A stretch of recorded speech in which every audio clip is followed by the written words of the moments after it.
గొప్పోళ్ళేమో ఇగో ఇది యూనియార్డ్స్. ఇది ఎవరు? రేవంత్ రెడ్డి తమ్ముడైన కృష్ణారెడ్డికి సంబంధించిన నవనిర్మాణ సంస్థ ముందు పెట్టి వెనక వాళ్ళు నడిపిస్తున్నారు.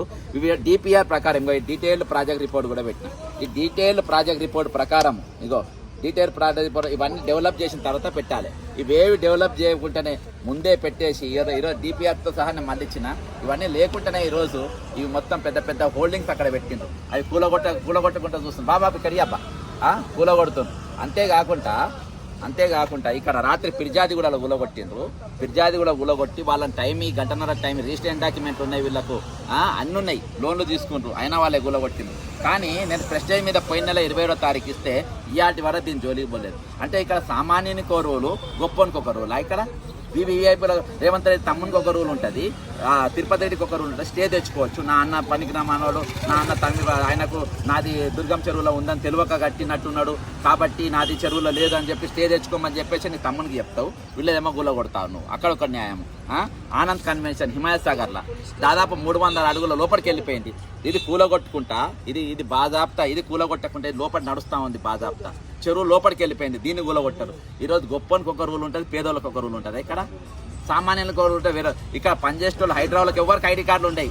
46 జీవోల నౌకర్ రాని వాళ్ళు అందరినీ తీసుకొచ్చుకొని ఇక్కడ పెట్టుకున్నారు.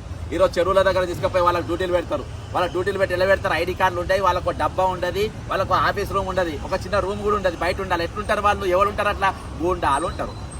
గుండాలు రౌడీలు కబ్జాల పైన కూర్చుంటారు. ఇవాళ చెరువుల కాడ ఎవరిని కూర్చోబెడుతున్నారు? గుండాల లెక్క, రౌడీల లెక్క.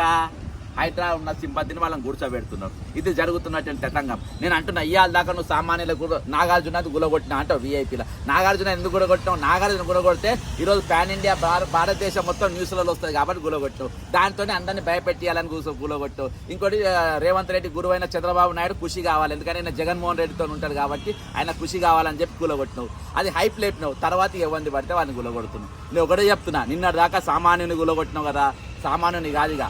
సామాన్యుని ఎందుకు గులగొట్టిన? నేను కూడా వచ్చి రంగనాథ్ గారికి దండేస్తా, నేను కూడా రంగనాథ్ గారికి పూలు చల్లుతా. రంగనాథ్ గారి పెద్ద చెరువులో ఉండే, యూసుఫ్ కూడా పెద్ద చెరువులో ఉందని చెప్పి నేను మ్యాప్ చేసిన. నేను లేదన్నాడు. సరే నువ్వు తర్వాత నీ సంగతి నేను తర్వాత కోర్టులో తెలుసుకుంటా. కానీ ఇప్పుడు నేను చెప్తున్నా, నిన్న దాకా సామాన్యుని గులగొట్టినా కదా, ఇక ఇప్పుడు ఆనంద్ కన్వెన్షన్ గులగొట్టు. ఆనంద్ కన్వెన్షన్ హిమాయత్ సాగర్లో ఉన్న అక్రమ నిర్మాణాలను గులగొట్టు. ఇది ప్రెస్టేజ్ గులగొట్టు. ప్రేమావత్ చెరువులో ఉన్న ప్రెస్టేజ్ గులగొట్టు. అక్కడ అప్పా చెరువు బాజాప్తా కబ్జా అయింది, ప్రేమావత్ చెరువు కబ్జా అయింది, 300 అడుగులు లోపలికి పోయింది. దీన్ని గులగొట్టు. కాబట్టి ఈరోజు సామాన్యానికో రోలు, పెద్దోనికో రోలు, కామన్ మ్యాన్కో రోలు, ఈరోజు ఏది మన బలిష్ఠోనికి ఒక రూలు, ఇటువంటి రూల్ ఉండదు. అందరికీ రూల్ అంటే రూల్ ఫర్ ఆల్.